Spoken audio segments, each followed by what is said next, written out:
भारत है ये कुरान नहीं कहता, भारत की मस्जिदें तोड़ो ये श्री राम नहीं कहता। रोटी का कोई धर्म नहीं होता और पानी की कोई जात नहीं होती। रोटी का कोई धर्म नहीं होता और पानी की कोई जात नहीं होती। जहाँ इंसानियत हो जिंदा वहाँ मजहबों की बात नहीं होती।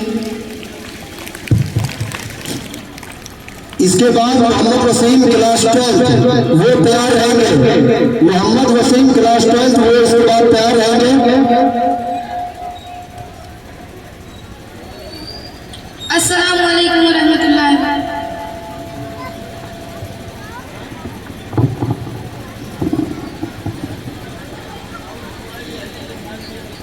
देश मेरा जल रहा है, आग लगी है सीने में, हुक्मरान सब व्यस्त है खून गरीब का पीने में। तो राम मंदिर या बाबरी का पक्ष नहीं मैं लाई हूँ, घायल भारत चीख रहा है, चीख सुनाने आई हूँ। आदरणीय महोदय शिक्षकगण, अतिथिगण एवं मेरे प्यारे सहपाठियों, मैं सलमा अमीन कक्षा 10वीं गणतंत्र दिवस के अवसर पर वक्ता विपक्ष पर कुछ राय प्रस्तुत करना चाहती हूँ। यदि मेरे द्वारा कोई त्रुटियां होंगी तो क्षमा चाहती हूँ।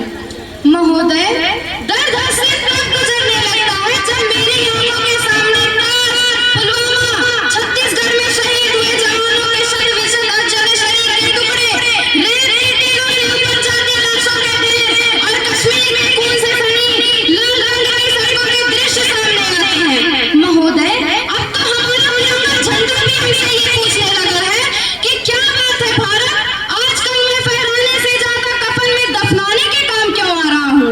महोदय, हृदय तो उस दिन ही फट गया था जब एक बूढ़ी माँ अपने बेटे के टुकड़ों को देखकर बोली कि साहब आप तो भर्ती में 1 इंच भी कम नहीं लेते, मैं आधा शरीर कैसे ले लूं। महोदय, आज इन मानवाधिकारों के कारण इन आतंकियों के पगलों के आकाओं की नाकफनी हंसती है और शहीद हुए जवान के आंगन की तुलसी रोती है।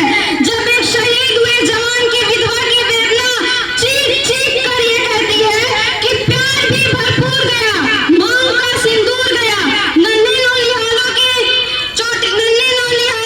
लंगोटियां चली गई, छोटी छोटी बेटियों की चोटियां चली गई और आपके लिए तो एक आदमी मरा है साहब, मेरे घर की तो रोटियां ही चली गई। महोदय, किसी भी युद्ध को जीतने के लिए पहल करना सबसे ज्यादा आवश्यक है, क्योंकि इतिहास गवाह है पहल करने से बड़े बड़े युद्धों के परिणाम बदल दिए गए हैं। परंतु आज मानवाधिकारों के कारण हमारे देश के जवान इस कदर बंधे हुए हैं कि वे अपनी ड्यूटी करने से डरते हैं। महोदय, भविष्य में उन्हें कटघरे में खड़े होने का डर सता रहता है। वे ये जानते हैं चाहे एक उग्रवाद की राइफल से निकलने वाली गोली को ये तय करना पड़े या ना पड़े कि वो किसे लगेगी, लेकिन जवान की राइफल से निकलने वाली गोली को ये तय करना पड़ता है कि चाहे वो किसी दोषी को लगे या ना लगे, परंतु किसी निर्दोष को नहीं लगनी चाहिए। यदि ऐसा हुआ तो ना तो ये समाज हमें छोड़ेगा और ना ये दिल का तान बनाने वाली मीडिया हमें छोड़ेगी। और महोदय, मानवाधिकार के तले किसी भी जवान को युद्ध के मैदान में खड़े छोड़ देना कोई वीरता नहीं, एक आत्मविश्वास है। क्योंकि महोदय, फूल को श्रृंगार तो ये मुमकिन नहीं और एक वीर को झंकार तो ये मुमकिन नहीं, जो हाथ बांधे सेना के ऐसे मानवाधिकार का पालन करना संभव नहीं।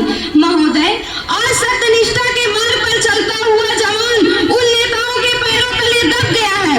आज के ये राजनेता जवानों को जिस तरह प्रयोग करना चाहते हैं करते हैं, क्योंकि उस जवान को ये खतरा रहता है कहीं उसकी नौकरी न चली जाए। आज हमारे देश के हालात कुछ ऐसे हो गए हैं कि चिरागों को हवाओं में उछाला जा रहा है और हवाओं पर भी रोक डाला जा रहा है और जवान ही तो है आंतरिक सुरक्षा और जवान को ही नौकरी से निकाला जा रहा है। जय हिंद, जय भारत। बहुत खूब, ये थी सलमा अमीन क्लास 10 से जो एक हिंदी भाषा पेश कर रही थी। इनके लिए कुछ इनाम आया है, वो आए अपना इनाम ले जाए। हमने इसके बाद क्लास 10 से मोहम्मद वसीम से गुजारिश